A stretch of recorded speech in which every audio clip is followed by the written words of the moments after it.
Sawadee Kab, Jed here from Thailand, Myland. A lot of people only look at my latest videos and don't look back on my older videos, so I've decided to put a few relevant ones on here again for anyone who might have missed them the first time around. This video is about how to save money while travelling, and that's travelling anywhere in the world, not just Thailand.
Sawadee Kab, Jed here from Retiring Disgracefully.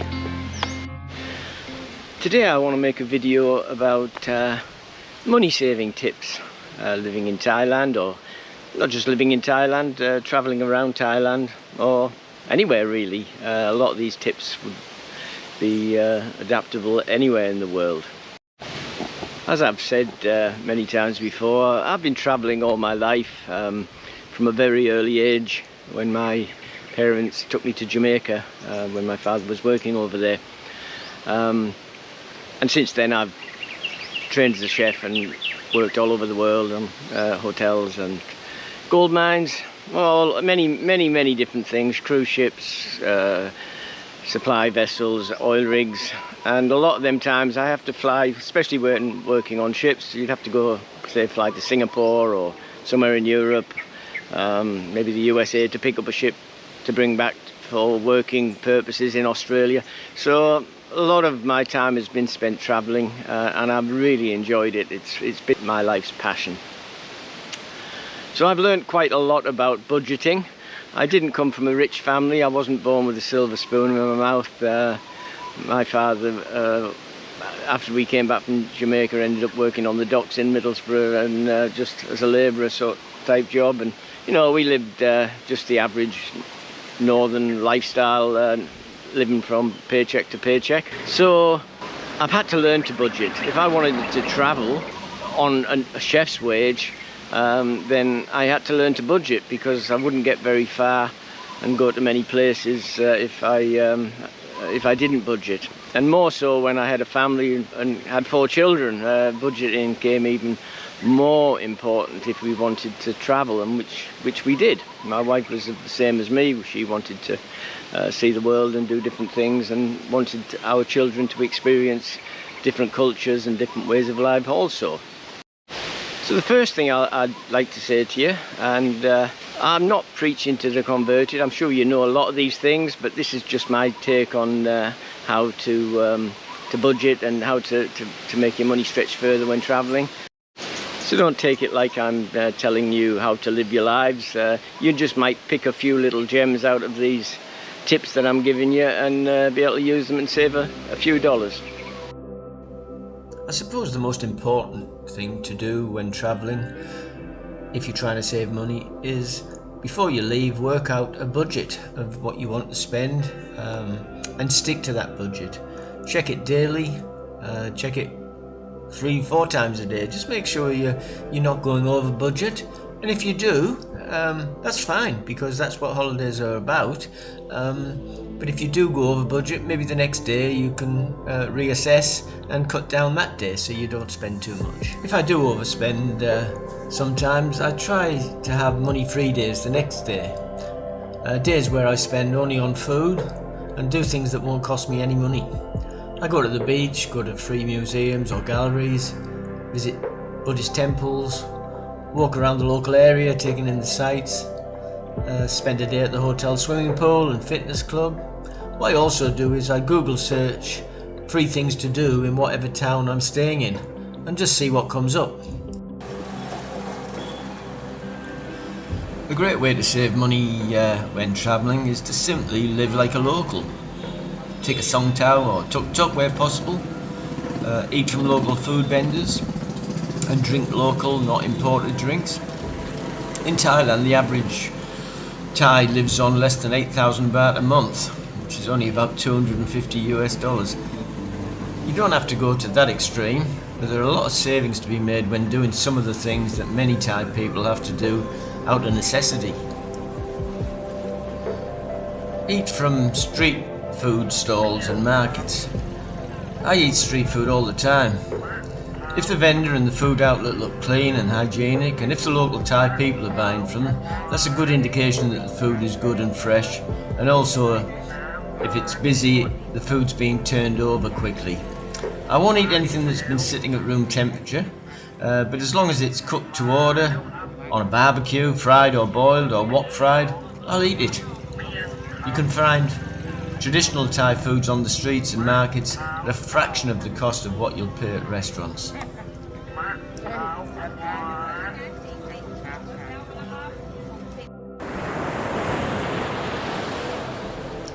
Instead of eating at a fancy restaurant, take a picnic to the beach. By going to the supermarket, salad bar, takeaway hot food counter or delicatessen, you can buy enough food and drink for a picnic dinner and enjoy your night just as well, for a fraction of the price. Many beautiful tropical fruits and vegetables are sold at the side of the roads from stalls or off the back of trucks for about half the price you'll buy at a local supermarket. Buy some and keep them in your hotel room as a healthy alternative for snacks, or when travelling or driving on your trip. If you buy a meal at a restaurant on the beach, some of them will offer you free lounges and umbrellas for the day. Some beachside restaurants also offer free kayaks or stand-up paddle boards if you eat at their restaurants. So before sitting down, just check to see if they're free. Always try to get breakfast included when staying in hotels. It's one less meal a day you'll have to pay for. A free breakfast and eating from the street vendor, you can eat well for less than $10 a day. Stay in 3-star hotels, not 4 or 5-star hotels, unless they have a special promotion. It's not just the extra you pay for staying in the hotel room and to use their facilities. Eating and drinking in their restaurants and bars are also much more expensive. A little while ago, when I first came to Thailand staying in Hua Hin, I got into a conversation with a couple from Australia who were staying at the Hilton. They were paying 3,500 baht a night, room only. I was staying at My Way Hua Hin Music Hotel, a lovely boutique hotel that I have stayed in many times, and I was paying just 800 baht a night, inclusive of breakfast. The 2,700 baht I saved by staying in a very nice hotel, but cheaper hotel, more than paid for my meals, transport and entertainment every day. Don't use the minibar at your hotel. If I'm staying in a hotel for more than a few days, I normally go to the local 7-Eleven or family store and stock up on snacks and drinks. Take advantage of happy hour. Many bars and restaurants have happy hour with reduced prices on drinks or 2-for-1 specials.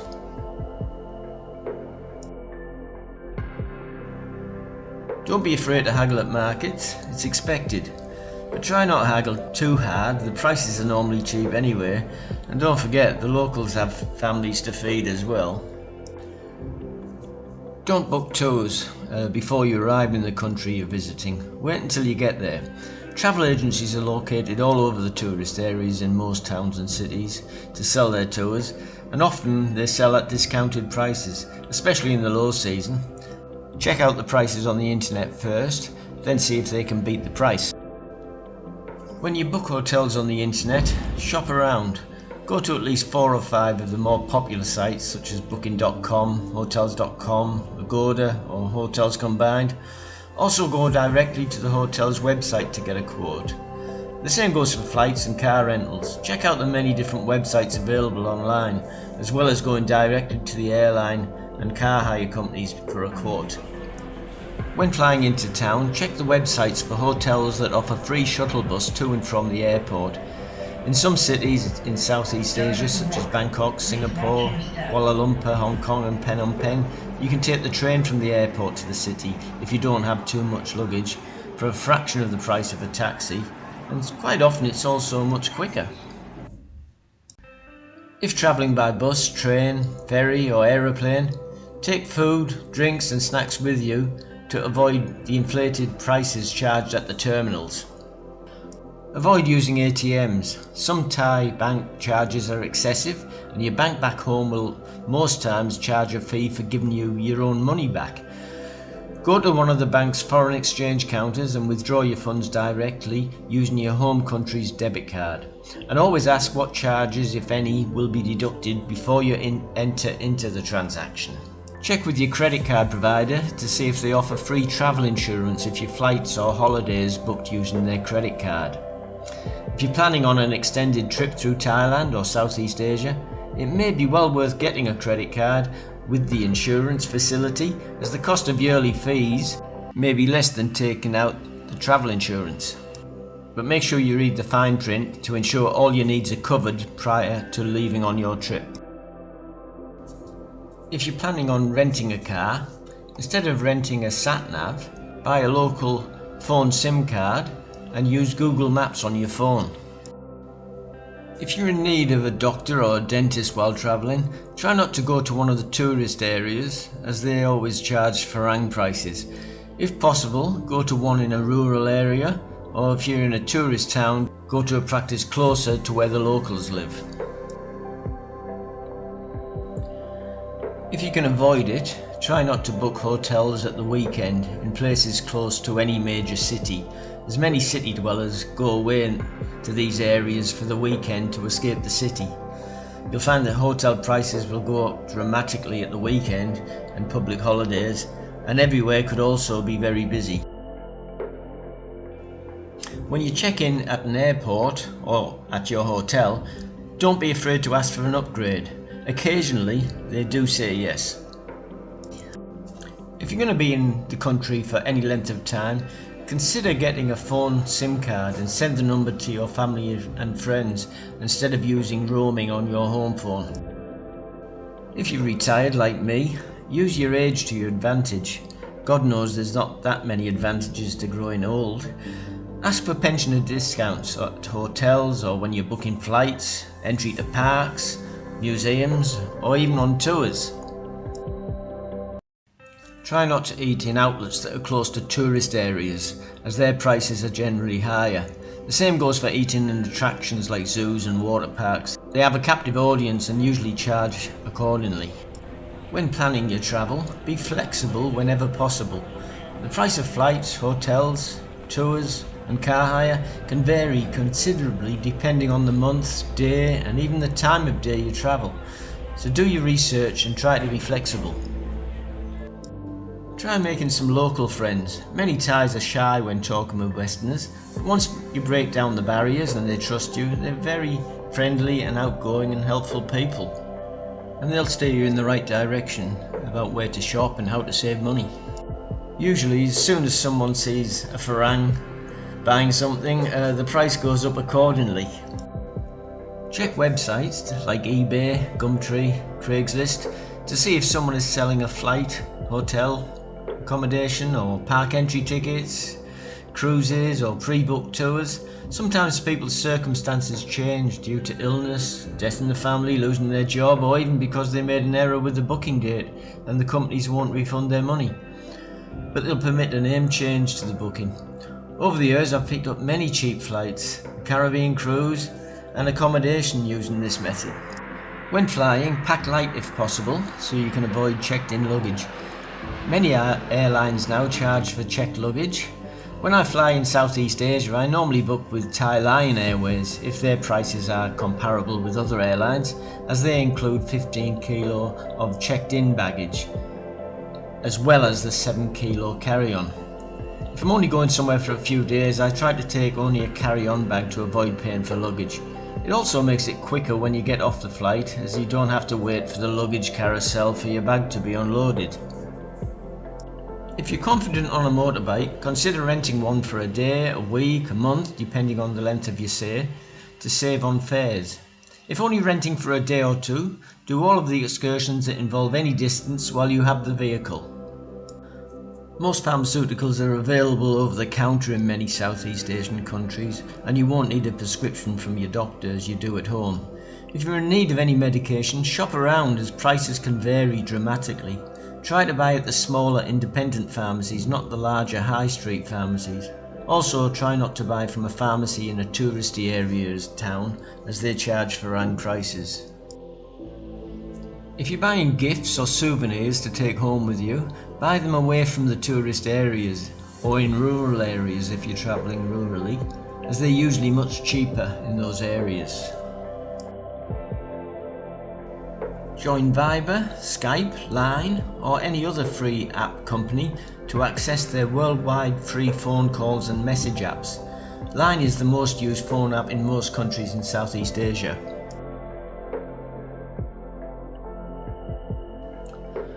Attend timeshare presentations. Yes, they are boring, and who wants a timeshare anyway? But over the years I've had free accommodation in Bali, Cancun, Key West, as well as free entry to theme parks and free tours, just by going to timeshare presentations. Just make sure at the end you say no to buying one. Before booking a round-trip flight, look at the cost of 2 one-way flights. Sometimes it turns out to be cheaper.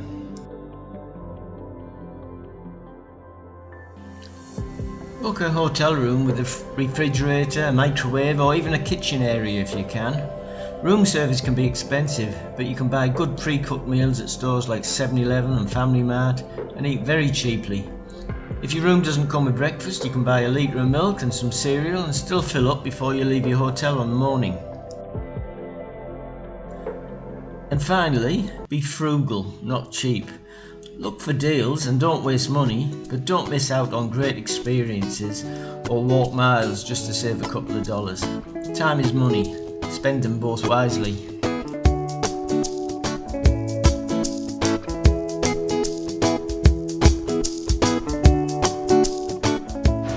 So, if like I was before I moved to Thailand, you're sick of your own country that's getting more and more woke by the day, and where your rights are being slowly taken away from you by your so-called governments, where the country that you were born and grew up in is deteriorating so much that you don't even recognise it as your own anymore, maybe it's time to consider retiring or living overseas. If that's the case, take a look at my new book, The Retire in Thailand Handbook 2023. It's filled with everything that you need to know about living in the land of smiles. Or, if Thailand doesn't rock your boat, take a look at my book, The 10 Best Countries to Retire on Your Pension. Thailand, Malaysia, Vietnam, Cambodia, Bali, Spain, Portugal, Costa Rica, Belize and Panama. So thanks a lot for watching. Don't forget to subscribe and I'll see you in the next video. Cheers for now.